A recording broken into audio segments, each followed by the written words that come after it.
Bonjour à tous, je m'appelle Israël Mendes et je suis chargé de promotion à l'agence française Erasmus sur le secteur de l'éducation des adultes et je suis accompagné avec ma collègue Noémie. Bonjour et bienvenue, je suis Noémie Barat, chargée de promotion sur le secteur de l'enseignement scolaire. Nous allons débuter cette session qui est dédiée au projet de mobilité à court terme. Sachez d'ores et déjà que revisionner ce webinaire sera possible en replay les semaines qui précèdent le dépôt de candidature qui est fixé au 11 mai 2021 à midi. Également, le support de cette présentation, nos commentaires et des approfondissements de certaines rubriques seront mis à votre disposition sur le site Mon projet Erasmus+. Il faut savoir aussi qu'à l'issue de ce webinaire, vous pourrez poser toutes vos questions avant le 15 avril via un formulaire Typeform sur le site Mon projet Erasmus+. Les liens sont également donnés dans les commentaires de cette présentation. Les réponses seront alors apportées au cours d'un enregistrement vidéo de questions-réponses commentées, et ce par secteur. Alors n'hésitez pas à poser toutes vos questions dès aujourd'hui et nous faire part de vos interrogations par ce biais au plus vite. Tout d'abord, je vais commencer par une mise en contexte. Les projets de mobilité à court terme font partie de l'action clé 1 dans le programme Erasmus+, à savoir la mobilité des individus. L'objectif de ce webinaire est de vous faire découvrir cette action et ses opportunités pour vous donner envie de vous lancer. Nous vous donnerons également des exemples de projets selon vos secteurs et des conseils pour bien concevoir votre projet dès le début afin d'optimiser vos chances de réussite. Pour donner le ton, nous allons commencer par une bonne nouvelle. Sachez que les projets de mobilité à court terme sont une des actions les plus accessibles du programme Erasmus+, et parfaitement adaptées aux novices. Rentrons donc sans plus tarder dans les détails de ces projets de mobilité à court terme. Un projet de mobilité à court terme, concrètement, qu'est-ce que c'est ? C'est un instrument financier, c'est-à-dire qu'une fois votre candidature validée par l'agence Erasmus et votre contrat signé, vous obtenez des financements de fonds européens qui vous permettront de mener à bien vos projets. Découvrons les caractéristiques principales. Donc, il s'agit d'un projet déposé par une structure française auprès de son agence nationale pour obtenir les financements des mobilités de ces individus, distingués en deux catégories, les apprenants d'un côté et tout le personnel de cette structure qui gravite autour de ces derniers. Les trois secteurs concernés par les projets de mobilité à court terme sont l'enseignement scolaire, l'enseignement et la formation professionnelle et l'éducation des adultes. Il est aussi possible de choisir la durée de son projet, qui oscille entre 6 et 18 mois, et de décider de la date de début du projet, ce qui peut s'avérer opportun, surtout dans le contexte actuel de crise sanitaire. Enfin, la base de financement est fixée à 30 mobilités. Nous attirons votre attention sur le chiffre 30. En effet, ces mobilités peuvent être complétées par des mobilités d'accompagnateurs, ainsi que des mobilités liées à des visites préparatoires pour mener à bien les mobilités des publics les plus fragiles. À présent, comment savoir si vous êtes concerné par les projets de mobilité à court terme ? Vous serez conquis si vous êtes de grands débutants chez Erasmus. En effet, il s'agit d'un projet, nous l'avons dit, très abordable, accessible et simple à mettre en œuvre pour débuter chez Erasmus, tout en proposant des activités très qualitatives et variées, nous le verrons par la suite.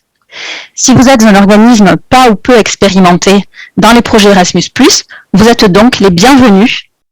Également, si vous êtes des connaisseurs des projets Erasmus, mais que vous n'avez pas obtenu l'accréditation en 2020, c'est la deuxième modalité d'accès de la mobilité des individus. Vous vous reconnaîtrez dans les projets de mobilité à court terme si vous êtes ou une petite ou une grosse structure, bref, vous êtes tous bienvenus qui souhaitent se projeter et proposer des perspectives motivantes pour ses usagers. Aussi, si vous êtes des ambitieux pour vos personnels et les apprenants de votre structure, vous allez trouver votre bonheur. Également, des adeptes des expériences et des rencontres marquantes pour fixer les apprentissages devraient être conquis. Aussi, les pressés de franchir à nouveau les frontières trouveront leur compte. Également, si vous faites partie de ceux qui ont soif d'apprendre toute la vie ou de transmettre autrement, surtout auprès des publics les plus fragiles. Qui peuvent être les bénéficiaires des projets de mobilité à court terme? C'est bien simple, tous les apprenants et tous les personnels des 3 secteurs suivants, que ce soit l'enseignement scolaire, que ce soit l'enseignement et la formation professionnelle ou l'éducation des adultes. Une circulaire du bulletin officiel de l'éducation nationale, pour préciser les structures et les publics éligibles de façon très précise de ces 3 secteurs, est en cours de validation à cette date, mais elle paraîtra très prochainement. Pour savoir à quel secteur vous appartenez, vous trouverez toutefois le draft de cette circulaire pour connaître les publics et les structures éligibles dans la présentation commentée qui sera mise à votre disposition. Alors maintenant, dans quel but monte-t-on un projet de mobilité à court terme? De façon générale, il s'agit d'entreprendre une expérience d'apprentissage et ou professionnelle dans un autre pays. Pourquoi? Pour pallier des besoins et pour favoriser la montée en compétences des apprenants et du personnel. Aussi, il faut veiller à répondre aux priorités nationales du programme Erasmus+ 2021-2027, qui sont les suivantes: l'inclusion des personnes ayant le moins d'opportunités, l'éducation au numérique et le développement des apprentissages par le numérique, la sensibilisation et l'éducation au développement durable pour accompagner des changements nécessaires à une transition réussie, et aussi soutenir la participation active des citoyens européens à la vie démocratique et sociale. Petite précision, dans le programme Erasmus, l'inclusion englobe plusieurs situations non limitées au handicap. Bien sûr, le handicap, mais aussi les problèmes de santé, les personnes rencontrant des difficultés d'ordre éducatif, les personnes en décrochage, les différences culturelles, les barrières sociales, les obstacles économiques, les personnes connaissant des obstacles liés à la discrimination, mais aussi des obstacles géographiques. Ainsi, le fait de vivre dans des zones éloignées ou rurales, sur de petites îles ou dans des régions ultra-périphériques, dans des banlieues urbaines ou dans des zones moins bien desservies de façon plus générale. Vous retrouverez tous ces éléments dans le guide du programme, ainsi que dans notre support de présentation commenté. Je redonne maintenant la parole à Israël pour vous présenter les activités possibles dans ce type de projet. Merci beaucoup, Noémie. Débutons alors tout d'abord par les activités pour le personnel. Vous l'avez à l'écran. Sachez qu'elles sont identiques sur les 3 secteurs éducatifs: éducation des adultes, enseignement et formation professionnelle et le secteur scolaire. Les personnels peuvent partir observer des pratiques sur une formation ou encore enseigner ou se former.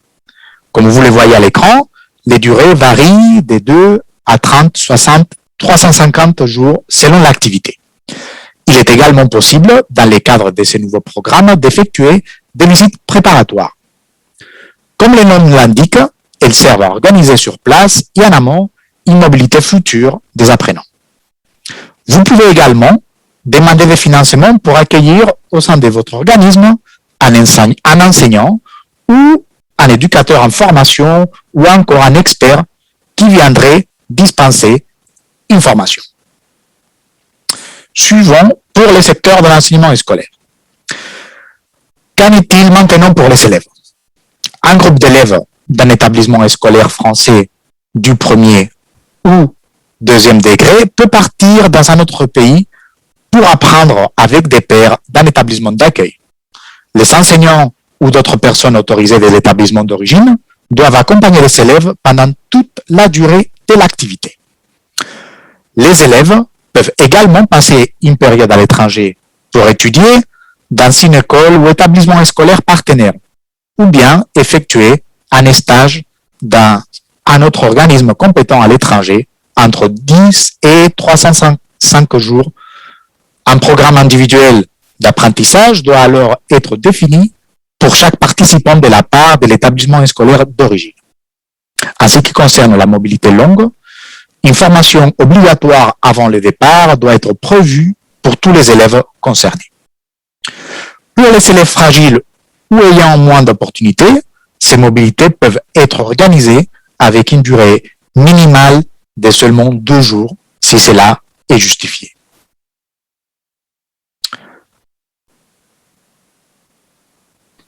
aparté. Nous souhaitons attirer votre attention sur un point. Vous devinez ainsi que si l'établissement d'accueil européen, en d'autres mots, votre partenaire européen, engage la même démarche de candidature des projets de mobilité auprès de son agence nationale Erasmus et qu'il demande également des mobilités des groupes d'élèves, il est alors possible de recevoir à votre tour vos pairs et même de mener ainsi des projets d'échange scolaires. Contrairement au programme précédent, cela est réalisable en toute indépendance financière et organisationnelle. Ensuite, pour les activités apprenantes, concernant l'enseignement et formation professionnelle, il y a 3 activités qui sont possibles. Des mobilités courtes, d'études ou des stages d'une durée de 10 à 89 jours ou mobilité longue d'une durée de 90 à 355 jours. Il est aussi possible de demander des mobilités pour participer à des skills compétitions, qui sont des concours de compétences et des compétitions des métiers sur une durée de 1 à 10 jours. Dans les 2 premiers cas, les apprenants de l'EFT peuvent envisager cette mobilité dans une entreprise ou dans une autre organisation active dans les domaines de l'EFT ou du marché du travail. Enfin, pour le 3e secteur de l'éducation des adultes, il faut noter la grande nouveauté de ces programmes 2021-2027. Les apprenants du secteur des adultes peuvent désormais bénéficier des mobilités eux aussi. Aussi, le budget alloué pour les projets de mobilité de ces secteurs est en forte hausse pour favoriser clairement ce type de projet. Ainsi, un groupe d'apprenants adultes de l'organisation d'envoi peut passer du temps dans un autre pays pour bénéficier d'un apprentissage organisé par une organisation d'accueil. Des formations qualifiées de l'organisation d'envoi doivent accompagner les apprenants pendant toute la durée du projet. Le contenu des activités de mobilité des groupes doit se concentrer sur les compétences clés des apprenants adultes ou sur la dimension d'inclusion et de diversité numérique, environnementale, durable et participative. Petite précision. Pour parler de mobilité des groupes sur les secteurs éducation des adultes, il faut minimum 2 apprenants. Concernant la mobilité individuelle, les apprenants adultes peuvent passer une période à l'étranger dans une organisation d'accueil pour améliorer leurs connaissances et leurs compétences. Un programme d'apprentissage individuel devra alors être mis en place. Pour ces 2 types d'activités de groupe ou individuelles, les programmes d'apprentissage peuvent également comprendre une combinaison de diverses méthodes d'apprentissage formelles, informelles et non formelles, y compris de l'apprentissage en classe ou sur un lieu de travail, l'observation des pratiques et autres approches innovantes. Le nouveau programme Erasmus+ 2021-2027 met en avant la notion de mobilité dite hybride, c'est-à-dire une mobilité qui combine des activités pédagogiques à distance avant, pendant, après les périodes de mobilité à l'étranger. La coopération virtuelle et la complémentarité entre le travail en distanciel et en présentiel concourent au succès de vos projets Erasmus+. Les porteurs de projets sont ainsi encouragés à utiliser des plateformes en ligne comme EPAL, eTwinning ou le School Education Gateway pour mener des projets hybrides. Ces plateformes offrent de nombreuses fonctionnalités et permettent de travailler et d'échanger avec vos partenaires européens. La plateforme EPAL est au service des professionnels de la formation tout au long de la vie. eTwinning et le School Education Gateway s'adressent davantage aux enseignants et aux cadres de l'enseignement scolaire et de la formation professionnelle initiale. Sachez qu'une formation en ligne pour vous aider à planifier un projet hybride de qualité a été élaborée par l'équipe d'eTwinning et l'agence Erasmus+. Nous vous invitons fortement à la suivre. Aussi, des correspondants académiques eTwinning sur le terrain peuvent vous conseiller et vous accompagner si vous êtes novice. Les destinations possibles des projets de mobilité à court terme sont les 27 membres de l'Union européenne ainsi que les pays de l'Association européenne des livres-échanges, à savoir l'Islande, le Liechtenstein, Norvège et d'autre part aussi les pays candidats, à savoir la Turquie, la Macédoine du Nord et Serbie. Bien évidemment, les régions ultrapériphériques et territoires d'outre-mer des pays membres de l'Union européenne sont des destinations éligibles pour les porteurs, pour les projets de mobilité à court terme, même si elles sont situées en dehors du continent européen. Passons maintenant à la deuxième partie de cette présentation. Pour vous aider à vous projeter et à visualiser dans le temps un projet de mobilité à court terme, nous vous proposons à présent des exemples pour vos différents secteurs. Petit rappel, vous trouverez dans les commentaires de cette présentation la circulaire à l'état de draft pour repérer le secteur qui vous concerne. Bien sûr, nous avons parfaitement conscience du contexte de crise sanitaire qui nous paralyse tous et c'est pour cela que les exemples proposés par la suite débutent seulement au 31 décembre 2021. Sachez que vous avez à disposition dans les commentaires de notre support des liens utiles pour trouver d'autres idées de projets. Tout d'abord, pour le secteur de l'enseignement scolaire. Je précise qu'il s'agit bien d'exemples et non de modèles à suivre. Nous souhaitons simplement vous démontrer qu'il est possible de mixer les activités, les pays, les durées, aussi bien pour les apprenants que pour les personnels, et ce, au sein d'un même projet. Un projet de mobilité à court terme doit avant tout répondre à des besoins propres à une structure et les activités Erasmus sont un moyen d'atteindre des objectifs, mais nous y reviendrons par la suite.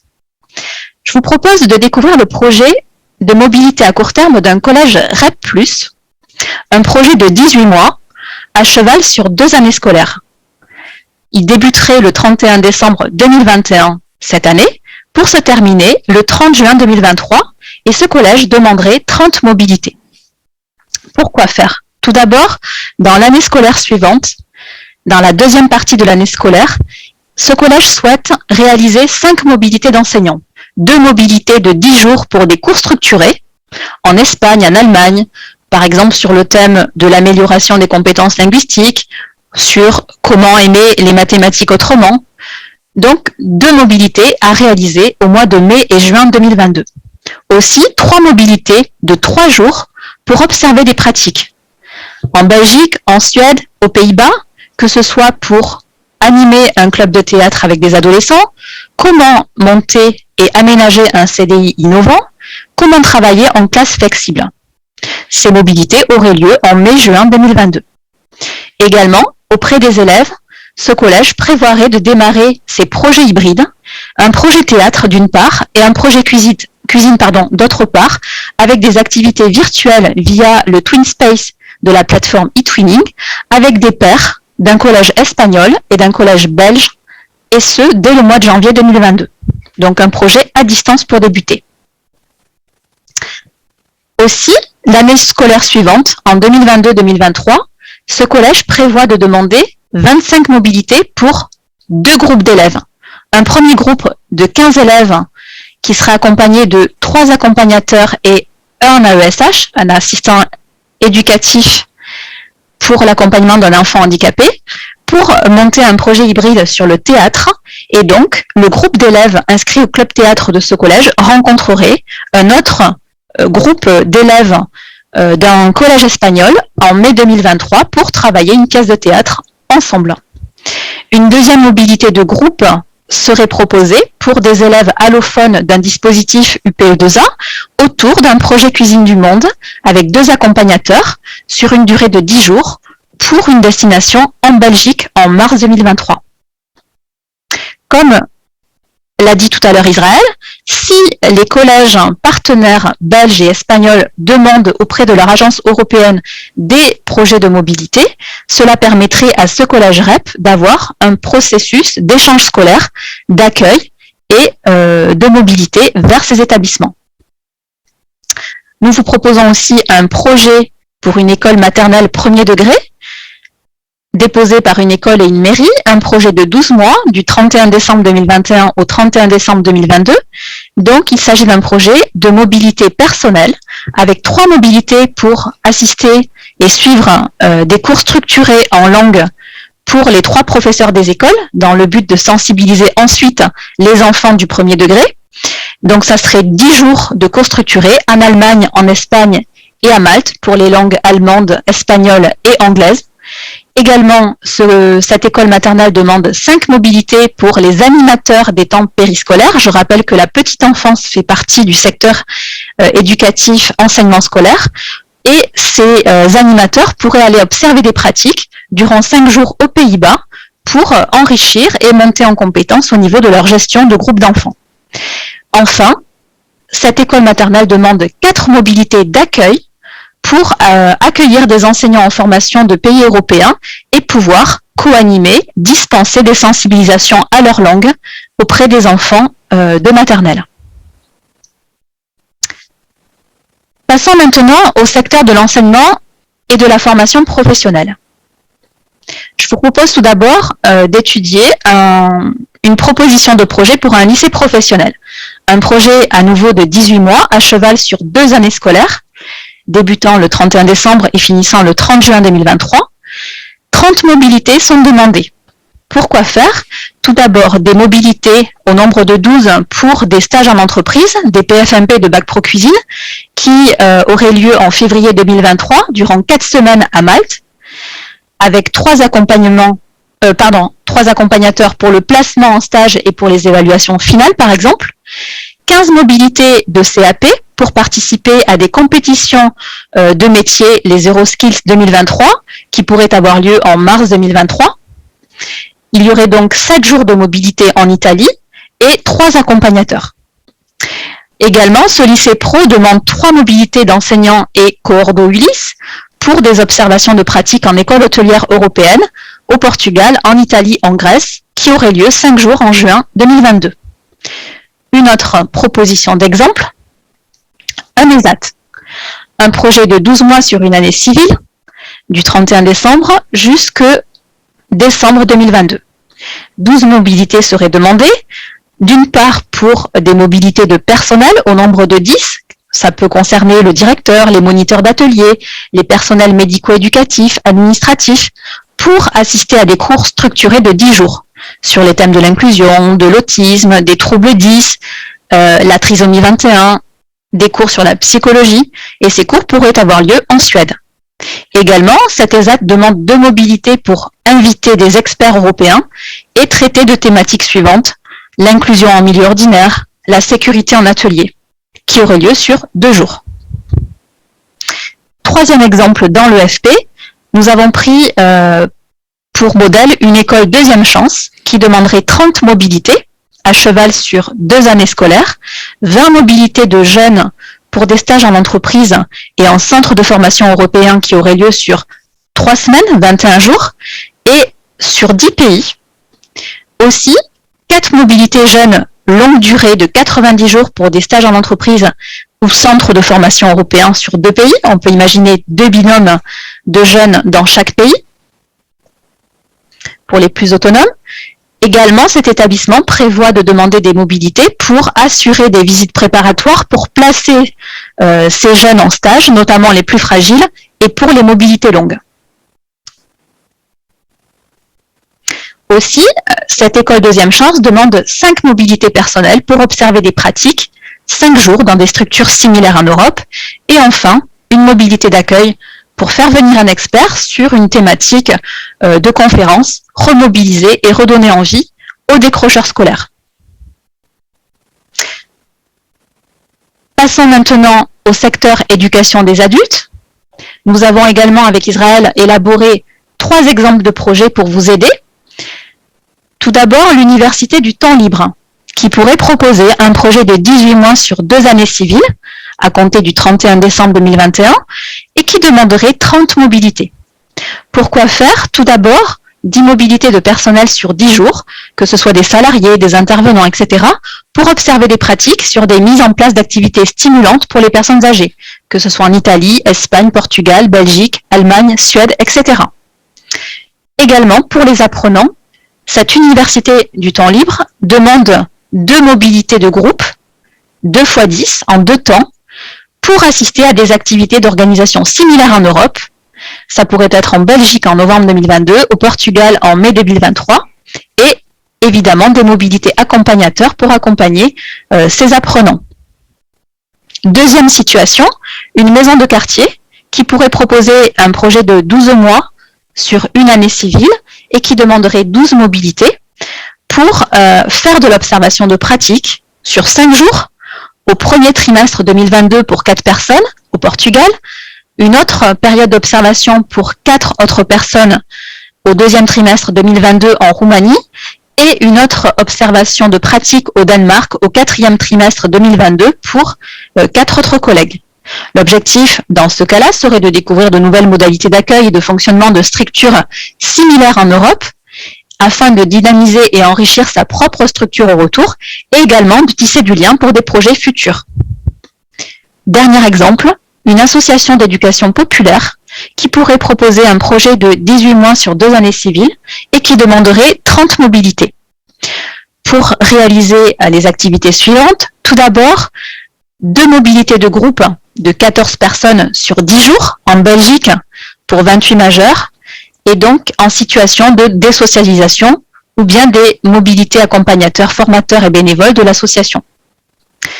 Pour réaliser également des chantiers participatifs, pour travailler de la méthodologie de recherche d'emploi, pour valoriser des compétences. Ces mobilités de groupe auraient lieu en mai 2022 et en septembre 2022. Aussi, cette association d'éducation populaire pourrait demander des mobilités de visites préparatoires en Belgique en janvier 2022 pour préparer ces mobilités de groupe avec les partenaires.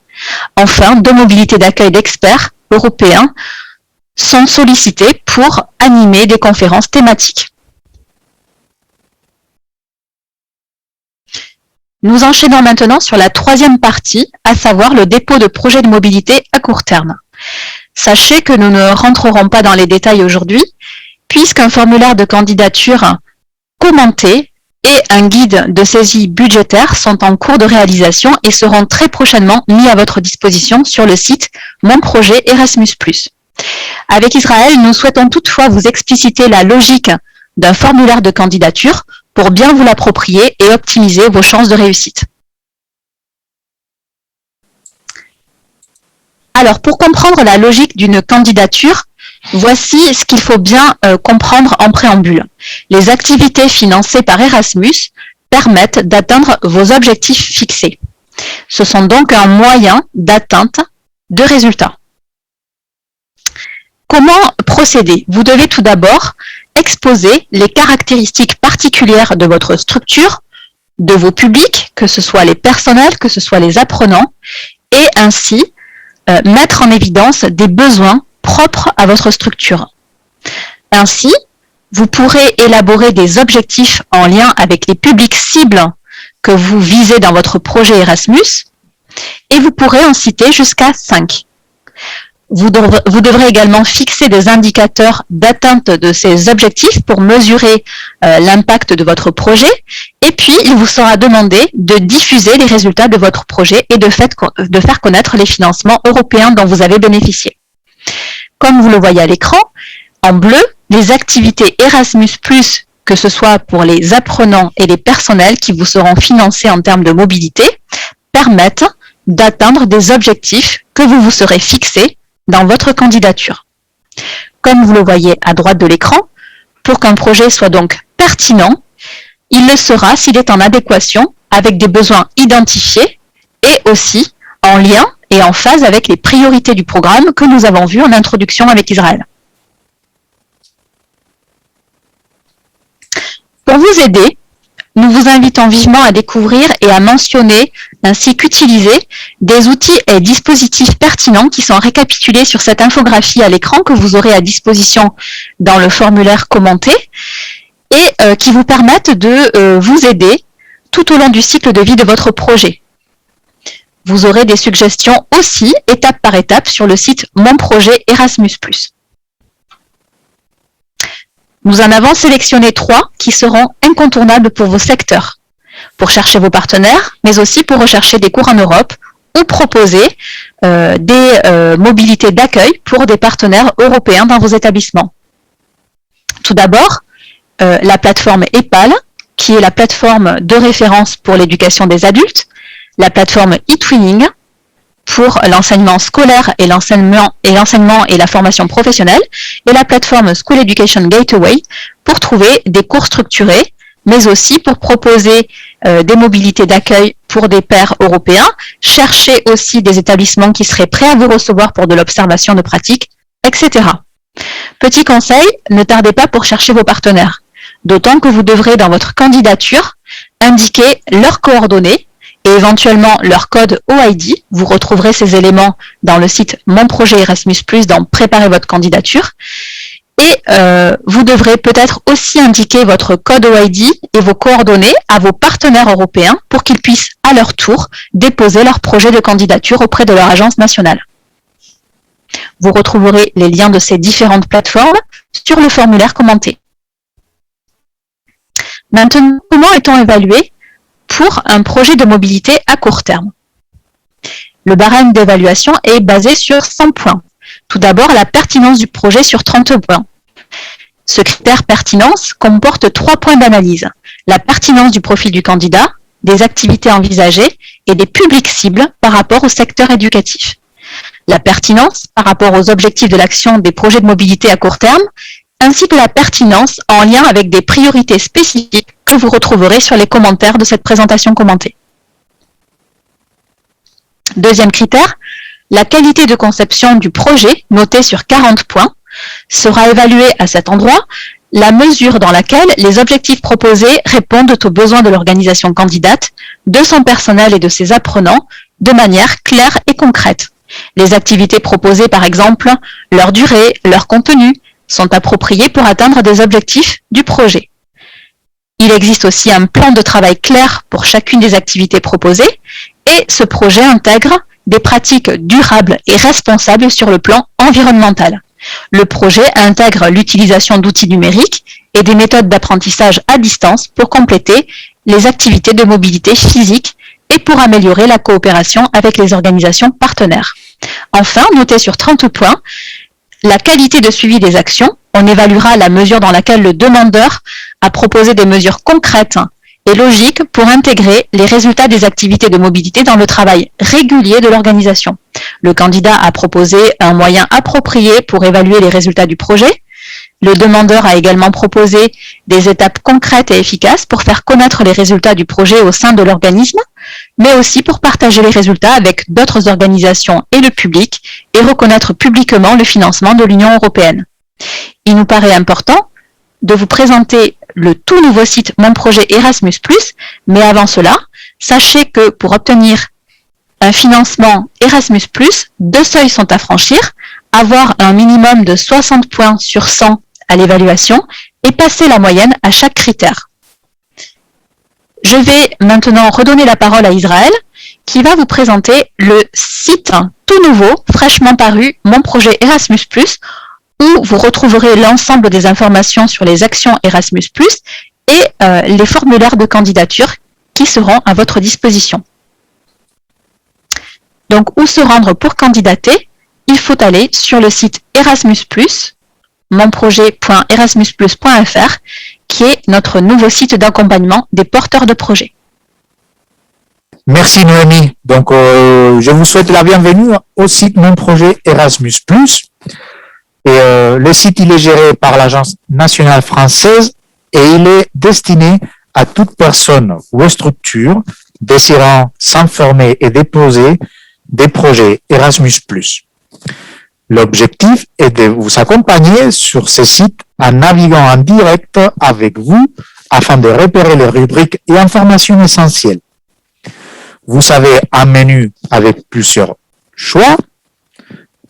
Il y a les secteurs scolaires, secteur de l'enseignement et formation professionnelle, secteur de l'enseignement supérieur, secteur d'éducation des adultes. Alors, vous cliquez sur le secteur de votre choix et vous serez redirigé vers la présentation du secteur choisi. Pour les intéressés par les projets de mobilité à court terme, vous les trouverez dans l'arborescence au niveau de l'action clé 1, mobilité des individus. Ensuite, vous serez redirigé vers la fiche projet. Sur cette page, vous avez les informations élémentaires. À droite, la présentation succincte d'un projet de mobilité à court terme. Aussi qui peut participer à la mobilité, quelles sont les activités finançables.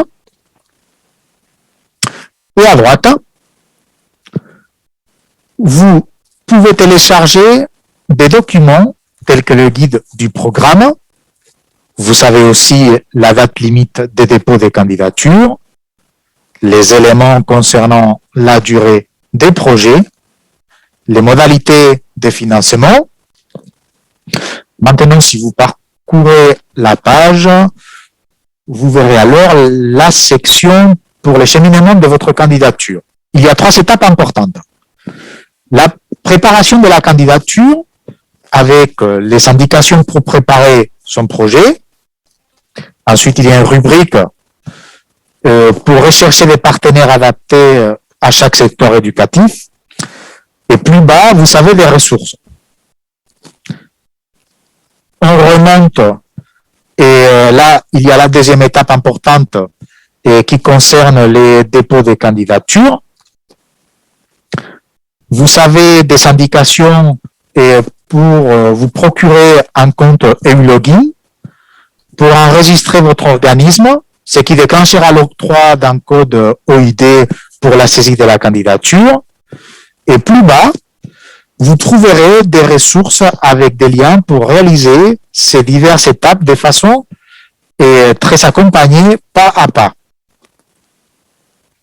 Enfin, on remonte. Vous savez la 3e étape, celle de la sélection des candidats, qui aura lieu après la clôture de l'appel à proposition. La liste des projets financés sera accessible et publique à tout le monde. Nous allons maintenant nous intéresser en 4e partie au financement de votre projet une fois déposé, validé et contractualisé par la signature de votre représentant légal de structure. Je redonne la main à Israël pour vous expliquer les postes de financement possibles. Merci Noémie. Si la candidature est validée, l'agence française Erasmus+ verse une subvention à les structures ayant déposé les projets de mobilité à court terme. La subvention est calculée sur la base des coûts unitaires qui dépendent des paramètres du projet. Destination, nombre de participants, durée de mobilité, nombre d'accompagnements, etc. Cette subvention englobe plusieurs postes de financement et c'est à la structure d'optimiser l'utilisation. Il y a tout d'abord le soutien organisationnel, qui est un forfait destiné à couvrir des coûts directement liés à l'organisation des activités de mobilité. Par exemple, la préparation pédagogique, interculturelle et linguistique, le suivi et le soutien des participants pendant leur mobilité, la validation des acquis d'apprentissage et des actions de diffusion, etc. Ensuite, il y a les frais de voyage. Ces financements sont destinés à couvrir les frais de déplacement des participants ainsi que ceux des personnels accompagnants, de leur lieu d'envoi jusqu'à l'endroit de l'activité, ainsi que leur trajet de retour. Il sera octroyé un forfait standard ou bien un forfait majoré intitulé Green Travel ou éco-responsable. En effet, comme vous le savez, l'environnement et la lutte contre le réchauffement climatique sont des priorités fortes du nouveau programme Erasmus+ 2021-2027. Les participants sont ainsi encouragés à utiliser des modes de transport à moindre émission de gaz à effet de serre comme les trains, les bus ou le covoiturage. Ensuite, un autre poste budgétaire, c'est le soutien individuel, qui finance les frais de séjour des participants pendant leur mobilité, c'est-à-dire les repas, l'hébergement, les transports quotidiens, les financements au titre du soutien individuel est un forfait journalier variant en fonction de la destination, de la durée et du type de public, c'est-à-dire apprenant ou personnel. Les mobilités des personnels et des apprenants donnent droit à une préparation linguistique sur la plateforme OLS avant le départ. Également, un forfait de soutien linguistique de 150 € peut être octroyé si la langue du pays de destination ou les niveaux nécessaires ne sont pas disponibles sur la plateforme OLS, ainsi que pour toute mobilité longue d'apprenants des secteurs scolaires ou de formation professionnelle. Un autre budget, c'est les formations et les cours pris en charge, correspondant à des frais d'inscription, à des cours structurés et ou à des séminaires de formation payants en Europe. Pour les cours structurés, même si la durée peut aller jusqu'à 30 jours, la prise en charge financière du stage se fera sur la base forfaitaire journalière de 10 jours maximum. En d'autres termes, un professeur peut suivre un cours structuré d'un mois, mais la prise en charge se fera sur la base journalière multipliée par 10 maximum. Petite précision, ces types de financements ne sont pas attribués pour les observations des pratiques. Les financements accordés pour la mise en place d'une visite préparatoire est possible pour 3 cas de figure qui seront justifiés à l'agence. D'abord, organiser des mobilités longues de 3 à 12 mois, organiser la mobilité d'apprenants ayant moins d'opportunités. À titre exceptionnel, il est possible d'inclure comme participant à la visite préparatoire l'apprenant ayant moins d'opportunités en vue de sa future mobilité, ou engager un travail avec un nouveau partenaire d'accueil européen. Pour des situations particulières dûment explicites, des financements de coûts exceptionnels peuvent également être accordés. Et enfin, il existe un soutien inclusion que nous allons aborder avec Noémie, très détaillé. Il est bien évidemment possible de compléter une subvention Erasmus par d'autres financements ou participations diverses pour mener à bien des mobilités. Par exemple, la participation de la mairie, des familles, des fonds sociaux, lycéens, etc. Merci Israël. Donc ce soutien à inclusion, qui concerne-t-il? Nous allons le voir ensemble. Pour toutes les actions de mobilité, les candidats sont invités à accorder une attention particulière à la participation des publics qui rencontrent différents types d'obstacles qui sont listés dans le guide du programme Erasmus+. Parmi les publics ayant le moins d'opportunités, dans le cadre des conditions de mise en œuvre définies par le guide du programme, des compléments financiers inclusion sont octroyés pour encourager plus spécifiquement la participation de ces publics répondant à l'un des 8 critères suivants. Tout d'abord, le critère en situation de handicap ou d'affectation de longue durée, ALD. Aussi, le critère habitant dans une commune classée zone de revitalisation rurale, ZRR, ou bien habitant à une adresse classée quartier prioritaire de la ville. Également, les bénéficiaires de bourses de collège des échelons 1 à 3 ou de lycée des échelons 4 à 6. Également, les individus appartenant à un foyer dont le quotient familial CAF est inférieur ou égal à 551 €. Aussi, les demandeurs d'emploi de catégorie A depuis plus d'un an sont concernés. Et enfin, les personnes qui sont inscrites dans l'un des dispositifs suivants, les dispositifs de lutte contre le décrochage scolaire, les contrats de volontariat pour l'insertion, les parcours contractualisés d'accompagnement vers l'emploi et l'autonomie, PACA, et la garantie jeune. Également, une inscription au service militaire adapté, SMA, ou service militaire volontaire, SMV. Enfin, les participants au programme Tapage, travail alternatif payé à la journée, sont également concernés pour bénéficier d'un complément financier inclusion. Ce qu'il faut retenir maintenant d'un projet de mobilité à court terme puisque nous arrivons à l'issue de cette présentation.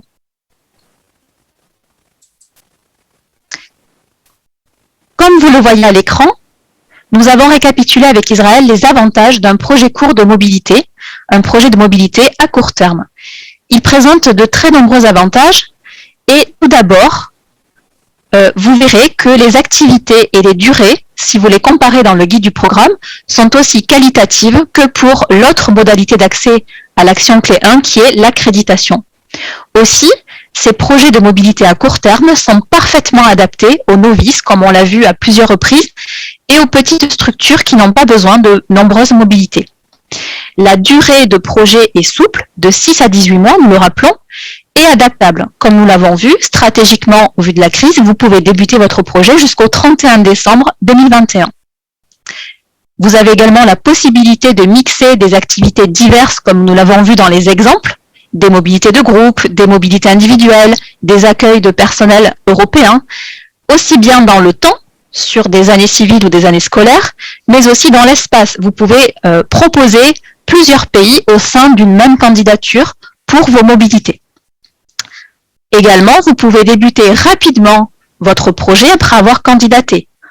Hors crise sanitaire, vous pourriez déposer un projet en mai 2021 et débuter vos projets en septembre 2021, ce qui laisse à peine quelques mois entre la candidature et le commencement de vos activités financées. Aussi, un autre avantage qui nous paraît important à vous signaler, c'est que c'est une démarche de candidature 2 en 1, c'est-à-dire qu'au moment où vous exposez votre projet Erasmus, vous demandez également vos mobilités et vos financements, et vous n'avez ainsi qu'une seule démarche à effectuer pour obtenir à la fois votre résultat et à la fois l'attribution de vos mobilités pour les personnels et pour vos apprenants. Comme nous l'avons vu, ce projet de mobilité à court terme permet de retrouver la dynamique des échanges scolaires qui auparavant existaient sous un autre format. Et puis, les apprenants sont concernés, comme les personnels. Tout le monde est concerné dans ces projets de mobilité à court terme et focus est mis sur les publics les plus fragiles qui seront favorisés dans votre candidature.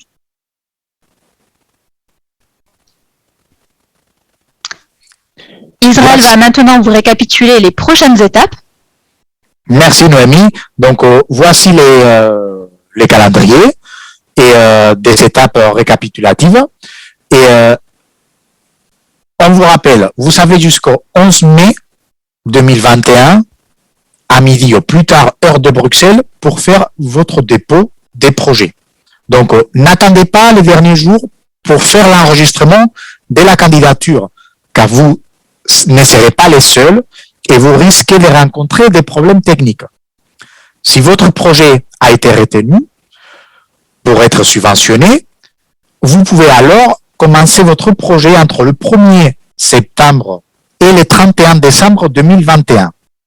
Et enfin, l'Agence nationale vous demandera un rapport final une fois votre projet fini. Mais soyez rassurés, un chargé de gestion des projets sera votre interlocuteur à l'agence pour vous accompagner lors de la signature du contrat de financement. Merci Israël. Donc pour vous accompagner après cette présentation vidéo, sachez que d'autres étapes sont en préparation. Vous les retrouverez dans l'espace Mon projet Erasmus+, dans l'onglet Je prépare ma candidature. En effet, de nouveaux temps et des outils d'accompagnement sont prévus pour vous aider. Tout d'abord, une session vidéo de questions-réponses qui est à venir par secteur éducatif, ou scolaire, ou enseignement et formation professionnelle, ou enseignement des adultes. Pour ce faire, si vous êtes intéressé pour assister à cette session vidéo et surtout pour poser vos questions, vous pouvez vous inscrire et poser ces questions entre le 9 et le 15 avril, c'est-à-dire très rapidement dès le visionnage de cette vidéo, et vous trouverez les liens en commentaire de notre présentation qui seront associés à votre vidéo. Aussi, en préparation, à venir, un guide d'aide et de saisie budgétaire, ainsi qu'un formulaire commenté pour vous accompagner. Et puis, vous trouverez également sur le site Mon projet Erasmus+, une foire aux questions qui sera prochainement mise en ligne.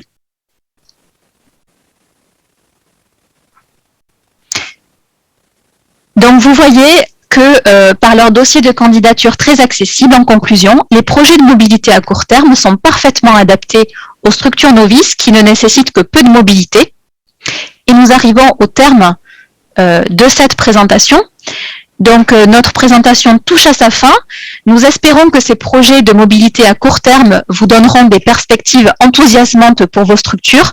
Nous en avons tous besoin actuellement. Et nous le répétons, ces projets sont vraiment ciblés et conçus pour les novices. Donc, osez vous lancer. Nous attendons vos candidatures avec impatience.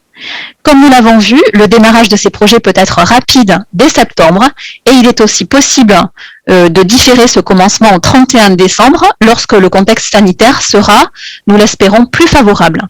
Donc, n'hésitez pas à vous projeter, de donner du baume au cœur à vos équipes et pour des jours meilleurs grâce à Erasmus. À très bientôt et merci de votre attention à tous. À bientôt, merci.